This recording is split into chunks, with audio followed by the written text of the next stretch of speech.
جس ماتھے پر بال آتے ہوں اس مرد کی 3 شادیاں ہوتی ہیں۔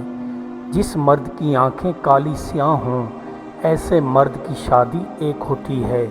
جس مرد کے ماتھے پر بال گریں وہ بہت جلدی کامیاب ہوتے ہیں۔ گوری عورت سے شادی کرنا مرد کی عمر میں کمی آ جاتی ہے۔ سانولی عورت سے شادی کرنے سے مرد جلد بوڑھا نہیں ہوتا ہے۔ اگر تمہارا ناک لمبا ہے تو تمہارا عذاب بھی اتنا بڑا ہوگا۔ تمہارے کان چھوٹے ہیں تو تمہاری یادداشت اچھی ہوگی۔ تمہاری مونچھیں بڑی ہیں تو تمہاری مردانگی بہت کم ہوگی۔ نیند جلدی آ جاتی ہے تو سمجھ جاؤ تمہاری یادداشت کبھی کم نہ ہوگی۔ رات کو سوتے وقت جھٹکے لگتے ہیں تو سمجھ جاؤ دولت آنے والی ہے۔ گھر میں بکریاں پالنے سے گھر میں کبھی غربت نہیں آتی ہے۔ گھر میں طوطے پالنے سے گھر میں فاقہ کشی آنے کا خدشہ رہتا ہے۔ تمہارے دانت کو کیڑا لگ گیا ہے تو سمجھ جاؤ غربت آنے والی ہے۔ تمہارے پاؤں کے ناخن جلدی بڑے ہوتے ہیں تو تمہاری عمر لمبی ہوگی۔ جس مرد کی بیوی خاموش رہتی ہے اس مرد کی عمر بہت ہی لمبی ہوتی ہے۔ جس مرد کی بینائی کمزور ہوتی ہے اس مرد میں عام مرد سے زیادہ طاقت ہوتی ہے۔ جس مرد کی آواز بھاری ہوتی ہے وہ مرد دل کا اتنا ہی ہلکا اور روئی جیسا ہوتا ہے۔ گھر میں کبوتر پالنے سے گھر میں لڑائی جھگڑے بڑھنے لگ جاتے ہیں۔ روٹی کھا کر پانی پینے سے مرد کے بال جلدی گرنے لگ جاتے ہیں۔ زیادہ میٹھا کھانے سے مرد کی یادداشت کمزور ہونا شروع ہو جاتی ہے۔ کم عمر میں شادی کرنے والا مرد بہت دیر سے بوڑھا ہوتا ہے۔ جس مرد کی بینائی تیز ہوتی ہے اس کی عقل انتہائی کمزور اور ناقص ہوتی ہے۔ جلد دولت مند ہونا چاہتے ہو تو عورتوں کی صحبت سے دور رہو۔ بے وجہ دل کا اداس ہونا اس بات کی نشانی ہے کہ خوشیاں آنے والی ہیں۔ بے جا دل کا خوش ہونا اس بات کی علامت ہے کہ دکھ آنے والا ہے۔ اچھے صوفی کے لیے جو کچھ گزر گیا وہ ناقابل ذکر ہوتا ہے، جبکہ اس کا فکر اس کے حال میں مشغول ہوتا ہے۔ اس کے ذہن میں انجام کا فکر بھی نہیں آتا۔ دنیا ایک بوجھ ہے، اس کو اٹھاؤ گے تو کھو کر رہ جاؤ گے۔ اس دنیا سے فرار اختیار کرو، تمہاری نئی سوچ تمہارے انتظار میں کھڑی ہے۔ جتنی باتیں اب تک ہم نے کی ہیں خدا کی عنایتوں کے بغیر ہیچ ہیں۔ خدا اور اس کے مخصوص بندوں کی عنایتوں کے بغیر اگر کوئی فرشتہ بھی ہے تو اس کا نام اعمال سیاہ ہے۔ جب تک انسان کو احساس اسے احزاری کی طرف نہیں لے جائے گا وہ مردہ دل رہے گا۔ انسان کو چاہیے کہ اپنے تمام دکھ درد کو اللہ کے حضوری میں پیش کر دے۔ اے آمین، ہوا آنکھ سے پوشیدہ ہے، غبار اور پتوں کے ہلنے میں اس کو دیکھ لے کہ وہ دائیں جانب سے چل رہی ہے یا بائیں جانب۔ پتوں کی حرکت حال بتا دیتی ہے۔ جو بندہ زندہ معشوق سے واصل ہو وہ مردہ کو کب آغوش میں لاتا ہے۔ اسی طرح روحانی خوشی پانے والے دنیا کی جھوٹی خوشی کی پرواہ کب کرتا ہے۔ آخرت کے معاملے میں صرف کارآمد عقل ہی سے کام لیا جا سکتا ہے، ورنہ پرخلوص جہل چالاکی کی عقل کے مقابلے کامیاب ہو جاتا ہے۔ تیرے خیالات امیدوں کی مکھیاں تیرے احوال کی تاریکی جو کہ تیرا زخم ہے اس پر بیٹھ چکی ہیں۔ اگر مرشد تیرے زخم پر مرہم لگا دے گا تو تیرے درد کو سکون میسر آ جائے گا۔ جب تک زمین کھودنے سے بدنما اور ویران نہ ہو اس وقت تک پھولوں کی کیاری اور گہیوں کا کھیت کیوں کر بن سکتی ہے۔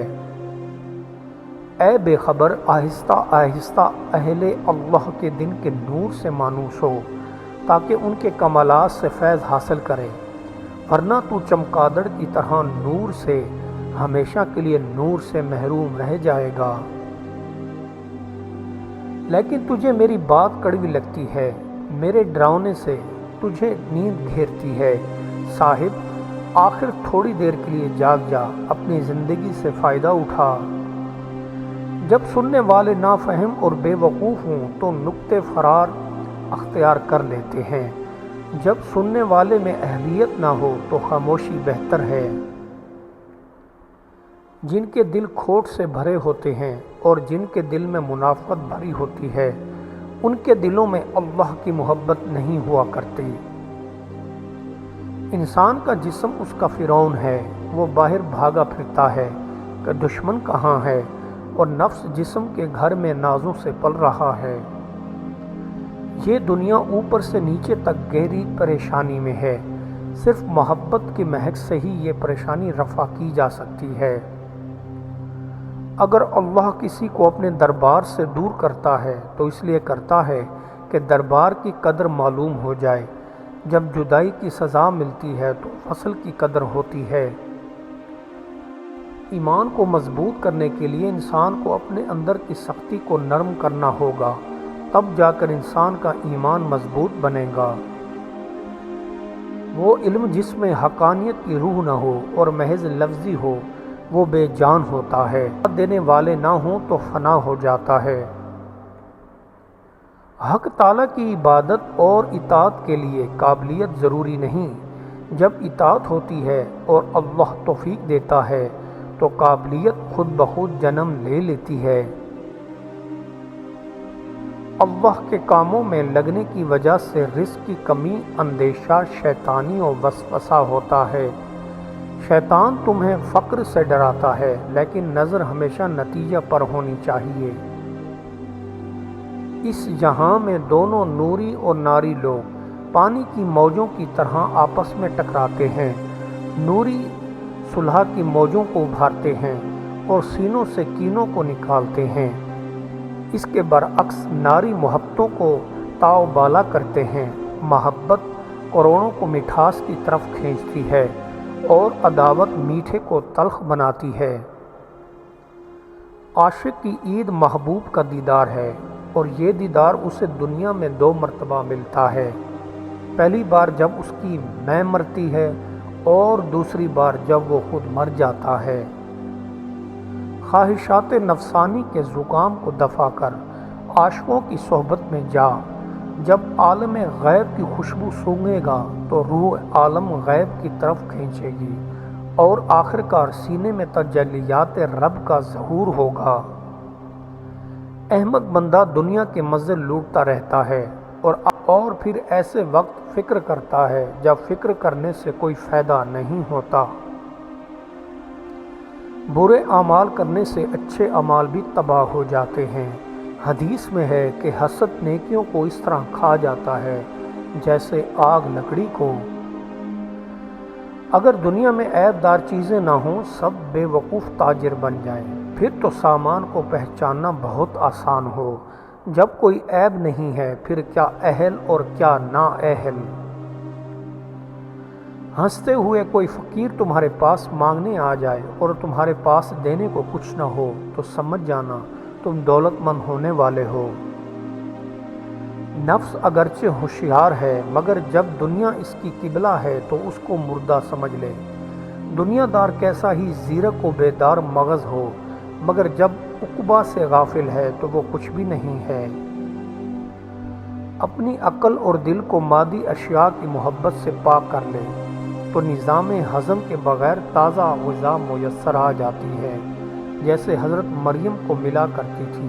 اس لیے مزاج بدلنا شرط ہے۔ اے عقل مند، تو صاحب دل ہے، تو درجہ کمال تک پہنچ جانے کی وجہ سے زہر بھی کھائے گا تو وہ تیرے لیے شہد کی طرح میٹھا ہوگا۔ املوک ایک ایسا پھل ہے جس میں دولت پوشیدہ ہے۔ بیوی کو روز املوک یعنی جاپانی پھل کھلایا کرو، دولت سے مالا مال ہوتے جاؤ گے۔ انسان اپنی رفعت اور بلندی کو نہیں سمجھ پایا۔ وہ اشرف المخلوقات پیدا کیا گیا تھا، مگر وہ ارذل مخلوق بن گیا۔ 100,000 کائنات انسان کے اعلیٰ مقام پر حیران ہوتی ہے، لیکن حیرانی کی بات یہ ہے کہ انسان خود اپنی کوتاہی سے ایک ادنا مخلوق کو دیکھ کر حیران ہوتا ہے۔ کیا تو نے ایسا بیج دیکھا ہے جو زمین پر گرا ہو اور ایک نئی زندگی کے ساتھ نہ اگا ہو؟ تو پھر تجھے اس بیج پر کیوں شکوہ اور شکایت ہے جس کا نام انسان ہے؟ جس میں لالچ بھرا ہوتا ہے وہ گنگا ہو جاتا ہے۔ لالچ کے ہوتے ہوئے دل کی آنکھ اندھی رہتی ہے، کبھی روشن نہیں ہو پاتی۔ پہلے دل سے لالچ کو مٹا، پھر دل کی طرف آ۔ اگرچہ مومن کو دوزخ نقصان نہیں پہنچاتی ہے، لیکن وہاں سے گزر جانا ہی بہتر ہے۔ اگرچہ دوزخ اس سے عذاب کو دور رکھتی ہے، لیکن ہر حالت میں اس کے لیے جنت بہتر ہے۔ جب تو ایک پسو کا زخم برداشت نہیں کر سکتا تو سانپ کا زخم کیوں کر چکھ سکتا ہے؟ دنیا کی خواری تجھ سے نہیں جاتی، تو آخرت کی خواری کتاب کیوں کر لائے گا؟